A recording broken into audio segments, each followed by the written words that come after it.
আষাঢ়ী পূর্ণিমার পর অষ্টমী তিথি বৌদ্ধদের জন্য আত্মসংযম ও আধ্যাত্মিক উন্নতির অনন্য সময়।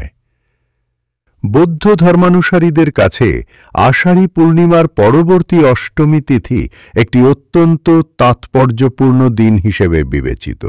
এই দিনে পালিত হয় অশীতি পরিপূর্ণ বা অষ্টমী ব্রত, যা আত্মসংযম, ধর্মীয় অনুশাসন এবং আধ্যাত্মিক উৎকর্ষ সাধনের প্রতীক। আষাঢ়ী পূর্ণিমা থেকে শুরু করে ৩ মাস ব্যাপী বর্ষাব্রত বা বর্ষাবাস পালন করে থাকেন ভিক্ষুগণ।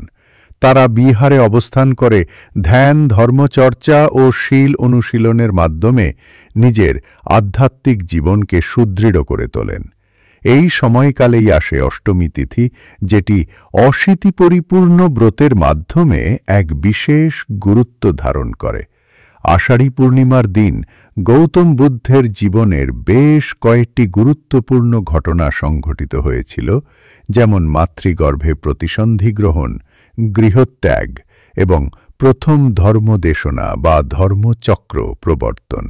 এই কারণে পূর্ণিমা ও পরবর্তী অষ্টমী তিথি উভয়ই বৌদ্ধ ইতিহাসে গভীর তাৎপর্য বহন করে। অষ্টমী ব্রতের দিন বৌদ্ধগণ ধর্মগ্রন্থ পাঠ, ধ্যান এবং আত্ম অনুসন্ধানে রত হন। এই দিনগুলিতে পুণ্যকর্মের মাধ্যমে আত্মশুদ্ধি অর্জন সহজ হয় এবং ভবিষ্যৎ জীবনের জন্য পুণ্য সঞ্চয় সম্ভব হয়। এইভাবে আষাঢ়ী পূর্ণিমার পরবর্তী অষ্টমী তিথি শুধুমাত্র একটি ধর্মীয় ব্রতের দিন নয়, বরং এটি বৌদ্ধদের কাছে একটি পবিত্র অনুশীলনের সময়, যা আত্মসংযম ও আধ্যাত্মিক উন্নতির পথকে আরও উন্মুক্ত করে দেয়।